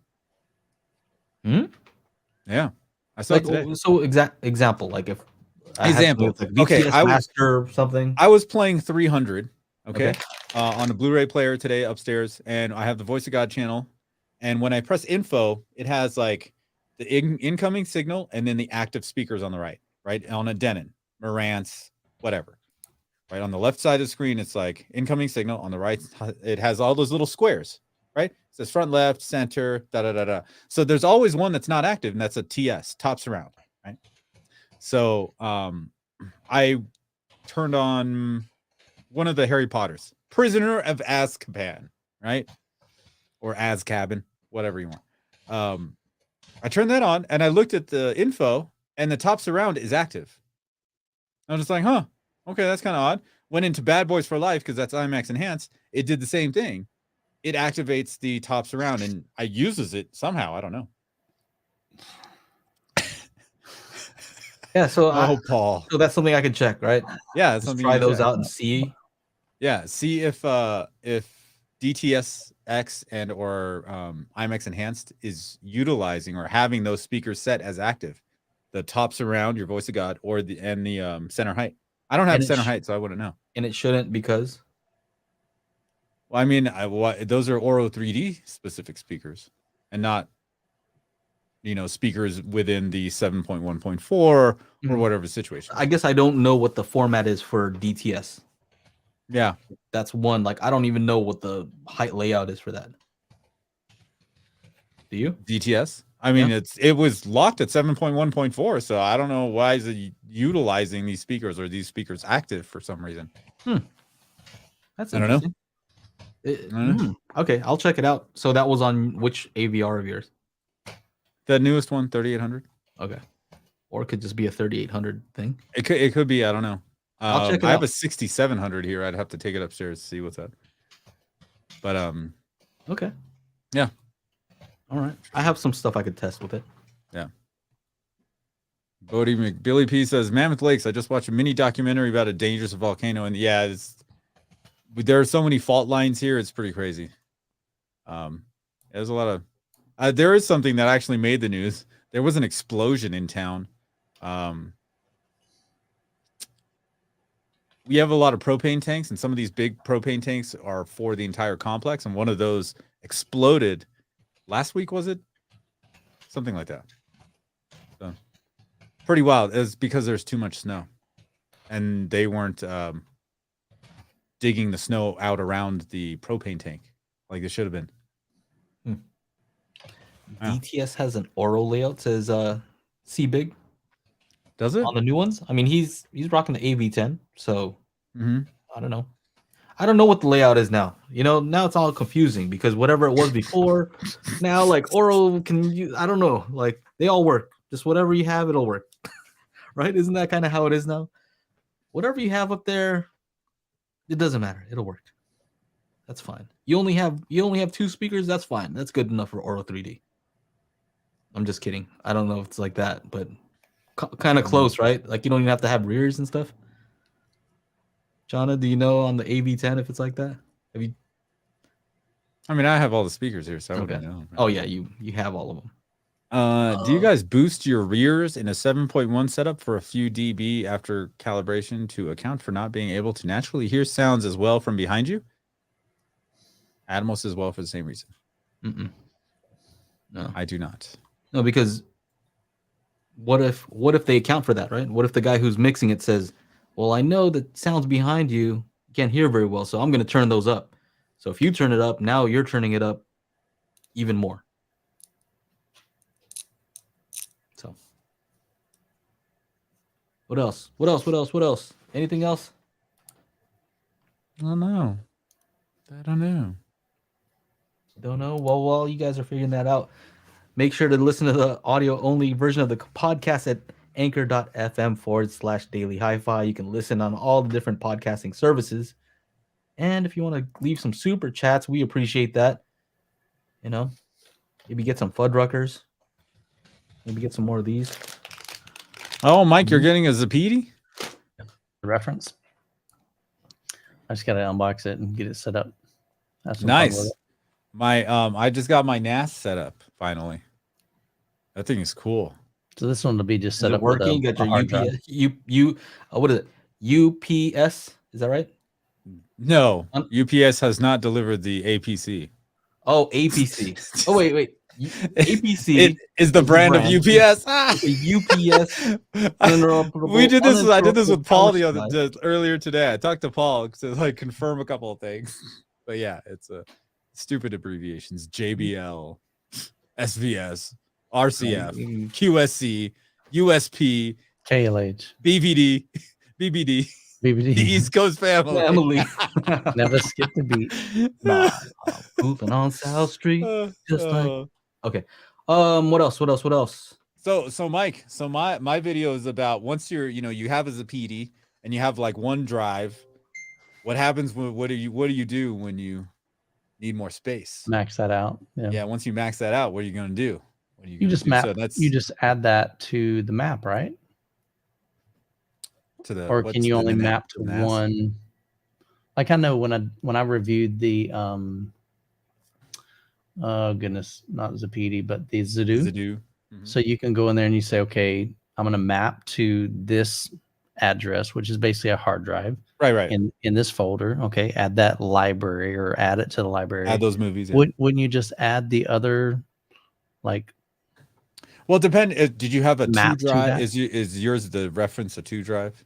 It is, right? Dual drive. I haven't even unboxed it yet. Okay. So if it has 2 drives and your drives are full, you need to go somewhere else, right? So you could attach more hard drives, externals to it, but that kind of gets cluttered and ugly a little bit. Yeah, that's what I'll be hooking up. I've got just an external hard drive that I'll be using with it. Okay. How do you ask questions for you guys? They just do it in the chat. People have been asking all night. Yeah. Yeah, look at that. So ask away, Todd. Yeah, ask what you want to ask. Yeah, I don't think Michael doesn't have the HTP one. He's rocking some monolith amps though, that was just for review. Yeah, I had that for probably, I don't know, maybe a month or 2. And I just did the review and sent it back. So I've been rocking the AV7706 for probably 3 years. So from Marantz. So Michael, I saw you have a new video where you're saying subwoofer. What was it? You just had, I saw like thumbs down on the. The sub crawl. Sub crawl. Okay. Yeah.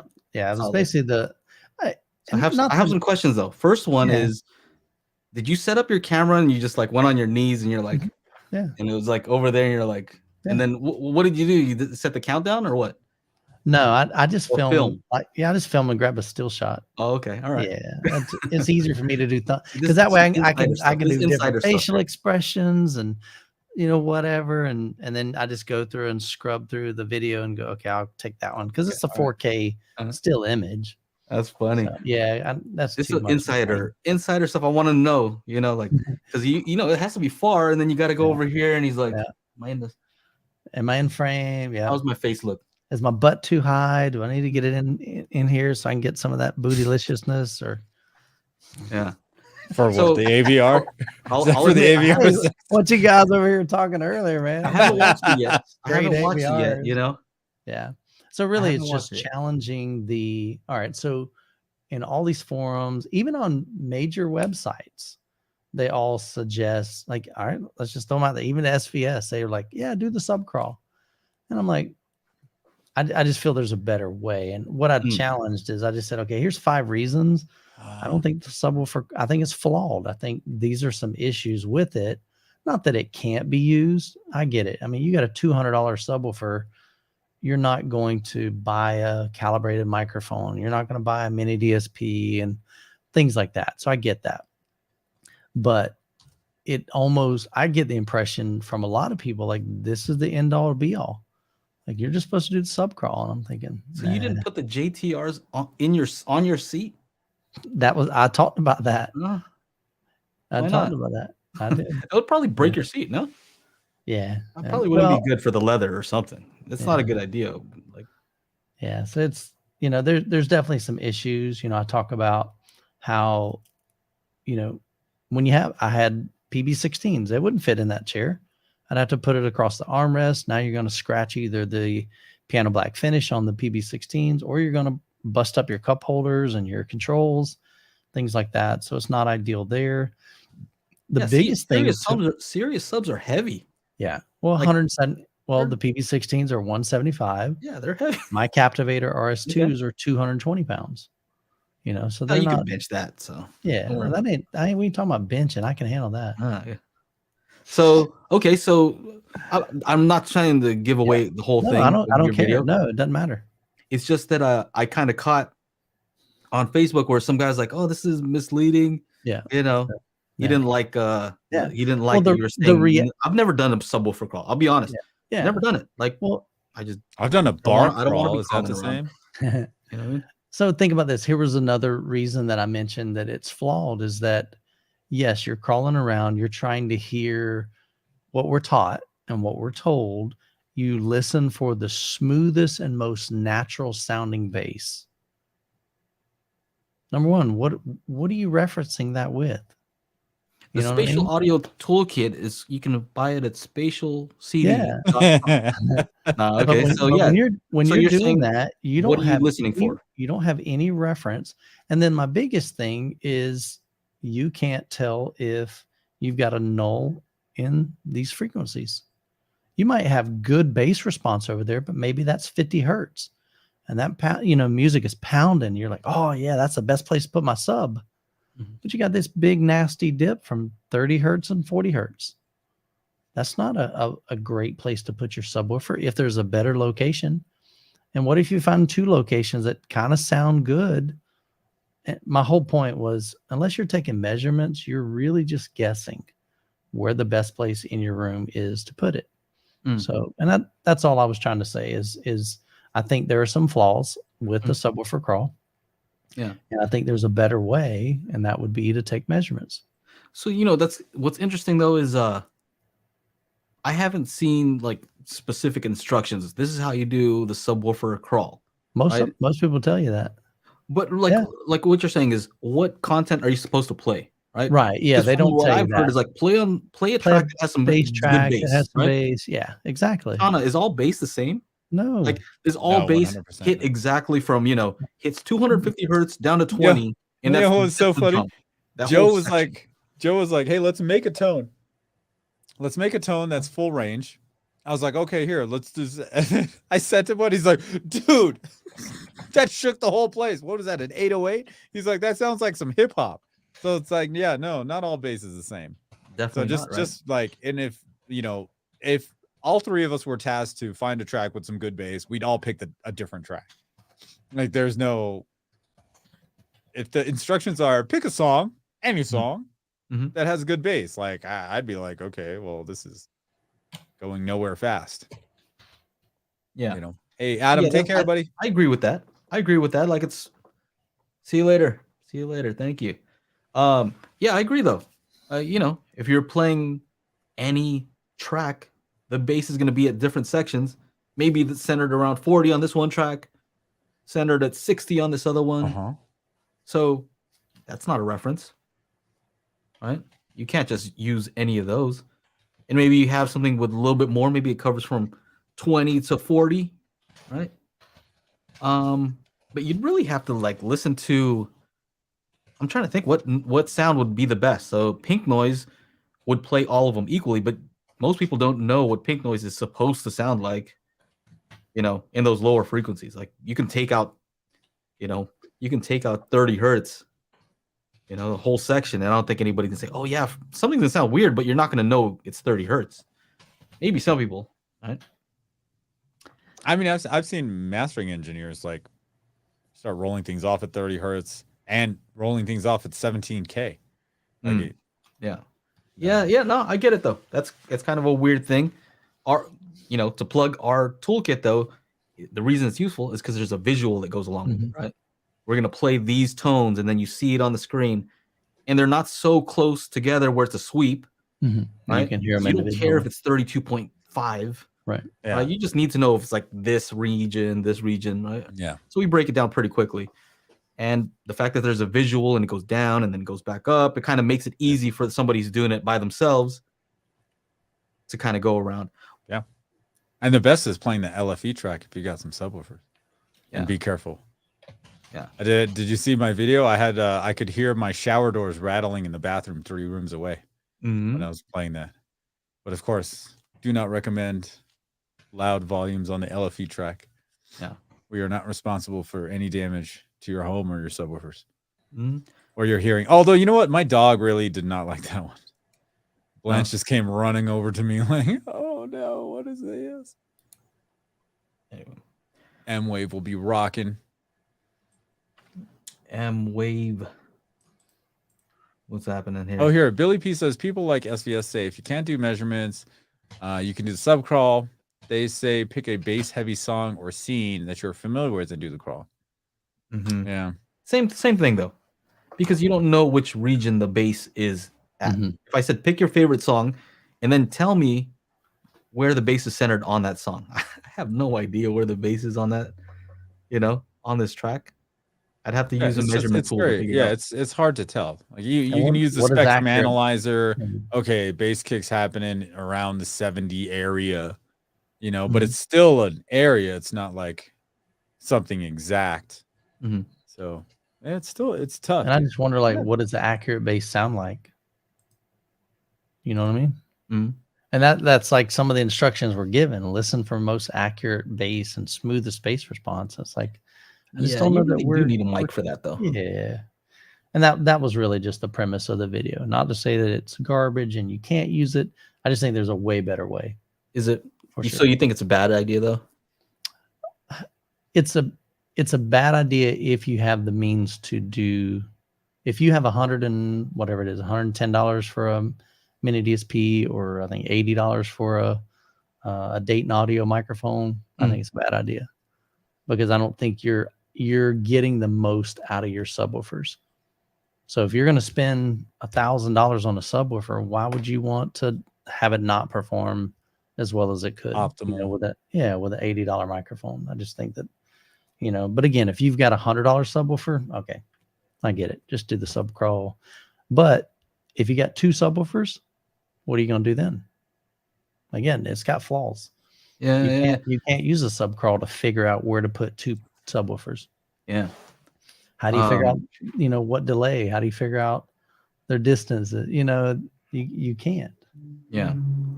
Yeah, no, I hear that. And you know what might be even a better idea is like put the sub where you are gonna put it, because it's not like, you know, if you have a pretty big sub, it's not like you have all kinds of choices. Right. And it's You're gonna limited. put it there or there, or this is in the way, so you can't, Correct. you know, put it where you're gonna put it. Yep. And then why don't you just see if your listening position is in a null? Right? Instead of like putting subs on the couch, why not try it that way? I think And see, am I in sitting Logic in a null? in Logic it sounds nice because you're putting the sub in. It's easier to put the sub in one location and you move around the room than to move your sub, you know, over and over and over, especially if they're bigger subs. Sure. I mean, moving a 175-pound sub, it's kind of a big deal. It's a 2-person job, right? Well, unless you got carpet and you got slatted around, and you remove the feet. I do. That's the remove first the thing. Anytime anytime I review a subwoofer, that's the first thing I do. I take the feet off of it. Yeah, you have to. Otherwise, you can't move that thing around by yourself. Yeah. First time I did that, I think I had the PB16s. That was the first big subwoofer I've reviewed. And I went to, it was either that or maybe even the Power Sound Audio. But I went to move it, and man, I got this big, massive black streak of rubber on my carpet, man. I'm like, dang, and I couldn't ever get it out. Whoops. Furniture sliders, yeah, you're right. I mean, Ike's right. I mean, I'm going against the age-old, scientifically proven crawl techniques. And he would know. He had a big old stain on his carpet. I did get some flack from the video, and I'm okay with that. I'm okay with stating my opinion, and this is just my opinion. If you want to do the sub crawl, go for it, man. I don't care. That's your room, your sound, and if you want sucky bass, you can enjoy your sucky bass. No, you know, I think maybe the comment that I saw was he was just saying that he thought it was clickbaity, right? Yeah, that's the comment that I saw where you responded to him. Yeah, is like, do you really think it's a bad idea? Yeah, you know, because you said it's bad, right? Yeah, like I said, if there's a better way and you have the means to buy an $80 microphone, absolutely, yeah, 100%. Everyday Jay, thank you, buddy. He said he picked up a toolkit and he sent us a picture. Awesome. Somebody else asked, Power Guy Mark, what do you need to use your spatial audio? It's a Blu-ray disc, so any standard Blu-ray player will play it. A 4K Blu-ray player will play it. I was on a call with audio advice. The CEO, he said he tried to put it in his Kaleidoscape and it wasn't reading it. I was like, oh, I don't have the fancy stuff to check it out. I got the regular person stuff. So I don't know. Yeah, standard Blu-ray player will work. I picked up like a couple for like $70 on Amazon, and they like old ones and they worked. So should work on a whole lot of stuff. Did you already mention the here's Todd's. So Todd's question was about, that's an interesting face you got going on in the picture there, Todd. That looks like so what happens when he thinks about Atmos? So basically he was asking about the ear level, you know, changing the ear level speakers when going from Oro to Atmos. Currently they're 1 to 2 feet above ear level. Is that? Yeah. Oro says need to be 25 degrees of separation between surround and heights. Does it make a difference? I mean, 2 inches probably isn't going to make a massive difference between your angles. And again, it's just, I mean, you could just pull out your phone, download an angle app, and then you can physically see, okay, if I put it here at 1 to 2 feet, or if I move it down or up, how much degrees is that? Because your room is going to dictate how many degrees that is based on the size of your room. Yeah, I'm not laughing at you, Michael. No. You already know. Paul knows. Towards the end of the show, it just gets crazy. It gets wild. 2 inches can make a world of a difference. Is what she said. That's what she said. Yeah. Yeah. Yeah. I don't know. You just made 30 degrees is optimal. Yeah. But I think the secret to all this is do what you can, right? That's pretty much it. Do what you can. Like, if do the best that you possibly can do, and try to get it as close to possible as to the reference as possible. Same with the subs, right? Like, I mean, realistically, for subs, you're gonna either put them in the corner mid wall if you can, near field if you can. You're gonna put them where you can, built into the seat. Yeah, you're gonna do your best. If you have the luxury of being able to move them around, then use a mic. Try it. Yeah, you know what I mean. Right. If you have that luxury, go buy a mic, or have somebody, do the calibration for you. Do multi-sub. Don't even worry about crawling around on your knees. You know what I mean? But if you're gonna get a inexpensive sub, I think it's part of it is just a learning experience too, right? To hear like, oh shoot, it does. There's a null over here. That's crazy. Like, I think it's good for the learning experience, but for absolute calibration, no. Okay, I agree. Billy P says, "Can I use my spatial audio calibration digital files to set up my 2-channel gear?" Yeah. Why not? Yeah, heck yeah. You can use the timing one to time align your subwoofer. If you don't, if you're a receiver, I don't know what you're. Most of the time in 2-channel though, there's really not any settings. Again, going back to my Harman Kardon, there's no delay, there's no crossover. It's just turn it on. But it is high current. Yeah. Does it say that? Did it say that? Yeah. It says high current on there, right? Yeah, we used to do that. That was our sales pitch in Circuit City. It's like, but the Onkyo is so much more expensive though. Why is it so much? It's only 55 watts a channel. Yeah. Why is it so like the wattage so low on this Harman Kardon? Right, because it's 30 amps. Oh, I see. He says he's on an integrated. He can't decode True HD. Okay, yeah, that makes sense. Yeah, so then you can't use it. Forgot about that. Hey, yeah, they don't have any HDMI inputs, do they, Mike? No, mine doesn't. Every day, Jay, you are so wrong in so many ways, but that's hilarious. Yeah. Jose has brought something up. Going back to the 75 versus 80 dB. Were you guys talking about that earlier? Yeah. Okay. Yeah. So we were talking about how the guy that I told you who calibrates theaters, he's like, yeah, I think like home is supposed to be 75. 85 is for a theater. And when I tried to look it up, there was no definitive. This is what it is. It was kind of like somewhere in between there. And what I was saying is most people don't listen at 85, so that should kind of say something at least, right? That maybe it's not appropriate. Yeah. I don't know. 85 is pretty loud. 85 is loud. I know. I just made a level matching video, and I was aiming for 75. And some people were like, "Oh, well, it's it's 85, and then there's this, there's also the -10, so you're really calibrating at 65 and this, that, and the other." Joe and I really went through the software to try and overload the Atmos system, right? And we found out that you actually can't do that. You can't do. They won't allow you to overload one speaker. And what they're doing is they are allowing for headroom of the 10 other speakers in the system. And that's why you can't if you go to the tonal balance section in our disc, that is the loudest part of the disc. Man. Careful on that track. Loud. Like really loud, because it's that same file going through all speakers.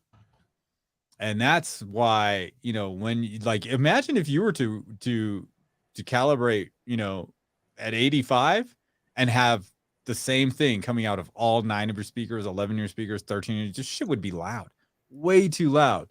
So it's really about having the headroom and allotting for that headroom. And, learning about Atmos and creating that disc, we learned a whole lot of stuff that people don't know to talk about because they don't really know. Like Dolby took out that there's a whole 30 degrees for your left and right speakers. Dolby trashed that. It's 45 degrees. Who's talking about that? You wouldn't know unless you're making Atmos. Yeah. There's all these things that you wouldn't know because you're not making the Atmos. And one of the things is like leaving or allotting for the headroom for all those speakers to play properly. If so, dude, I wouldn't be in my home theater. If I had a regular home theater, I wouldn't be calibrating to 85. Like that would, even in a dedicated space, like it's loud. I have to use my ears. Spent 6-7 hours DJing this weekend. I gotta keep these these puppies running good. I'm not going to be out here calibrating one speaker to 85 dB. And when 7 speakers come on at the same time with the same volume, then what? Then you're screwed. Yeah, for sure. Got to protect your hearing. For sure. Let's see what else. What else you guys got going on? You have any other reviews? I know I need to catch up on a bunch of reviews. I have so many reviews I need to catch up on. Horrible. Yeah. I feel bad. You ever start feeling bad? I'm starting to get emails like, "Hey man, I sent you this thing." The companies have been great. They don't. A year ago, I'm like, I don't know if they forgot. A year ago. Yeah. No, like I'm like, dude, I can't even say that you are absolutely right. You're on the list. I just forgot where I put that list. But there also wasn't a deadline. The list has right. grown. If you give me a deadline, I'll make it on time. Yeah. But if you just leave it open, or you throw some money, Yeah, so you can make do that. You can up the priority. I'll bump you up further on the list. Yeah. What else? Yeah. So you guys, what do I have? I told you about the RSL stuff. Got some RSL stuff. I got some ELAC subs. Lots of subs. Yeah. I saw your photos. What else? I got too much stuff. How about you guys? Anything exciting? You have that Martin Logan shirt on, Michael. You have a Martin Logan thing coming up soon? No, they're going to be at M-Wave though. Yeah.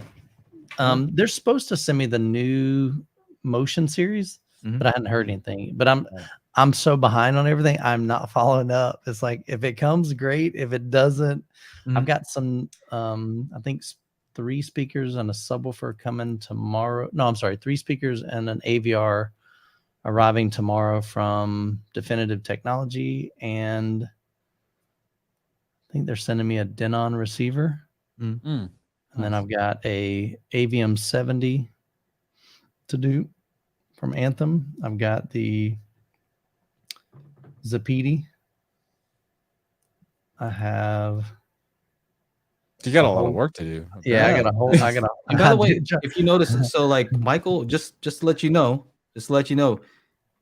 if anybody's like, oh, Martin, he's shilling for Martin Logan.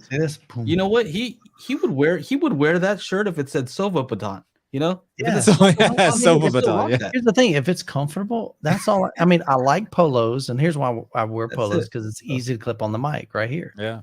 So it's hard for me to do a t-shirt and clip it up here. So so don't ever say, oh, look at this. So you give them a nice gray shirt, something kind of comfy. Yeah. So here's what I do. We're on a meeting. Any company. Shout out to any company who wants Michael Youthman to I don't care, man. Send them a shirt.